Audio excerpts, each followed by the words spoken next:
Reservation వాడుకోవడం కాదు, కుల అస్తిత్వాన్ని కాపాడాలని మాజీ ఎమ్మెల్యే తాటికొండ రాజయ్య కడియంపై మండిపడ్డారు.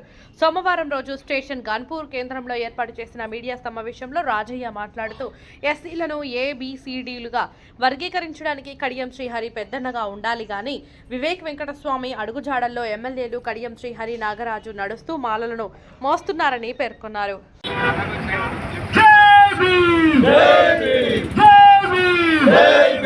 మాదిగల ఐక్యత, మాదిగల ఐక్యత. ఈరోజు రాష్ట్రం అంతా ఏబిసిడీల రణం జరుగుతూ ఉన్నది. తెలంగాణలో అటు ఆంధ్రప్రదేశ్లో కూడా ఏబిసిడీల రణం జరుగుతూ ఉన్నది. ఇంత పెద్ద రణం జరుగుతూ ఉంటే అభివక్త ఆంధ్రప్రదేశ్లో మంత్రిగా పనిచేసి టీఆర్ఎస్ ప్రభుత్వంలో వివిధ హోదాల్లో పనిచేసిన కడియం శ్రీహరి నీవు ఎటువైపు, నీ వైఖరేంటి? నువ్వు ఏబిసిడీలకు అనుకూలమా వ్యతిరేకమా?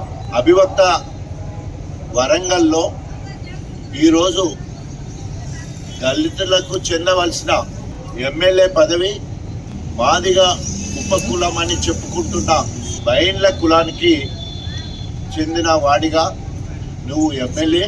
అదేవిధంగా నీ బిడ్డ కడియం కావ్య గారు ఎంపీగా ఉన్నారు.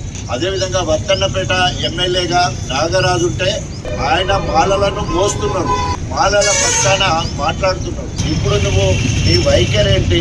టీఆర్ఎస్ పార్టీకి వచ్చిన తర్వాత ఎంపీగా, ఉప ముఖ్యమంత్రిగా, 2 సార్లు ఎమ్మెల్సీగా, అదేవిధంగా ఆఖరికి ఎమ్మెల్యేగా కూడా గెలిచినాక పార్టీ వదిలిపెట్టిపోయినావు.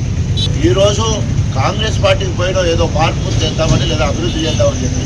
నువ్వు నీకు ఇంత సుదీర్ఘ అనుభవం ఉన్న కడియం శ్రీహరి నువ్వు ఎస్సీలను ఏబిసిలుగా వర్గీకరించడంలో పెద్దన్న పాత్ర పోషించాలి.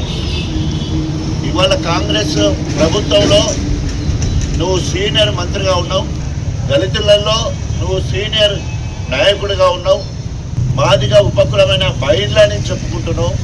కనీసము పోయే కాలం దగ్గర వస్తుంది, 74 సంవత్సరాలు. ఇప్పుడైనా కుల అస్తిత్వాన్ని ఇప్పటికైనా ఎత్తుకోవా? రిజర్వేషన్ మాత్రమే వాడుకుంటావా? వివేక్ వెంకటస్వామి ఉచ్చ తొక్కినవని మాకు అనుమానం వస్తున్నది.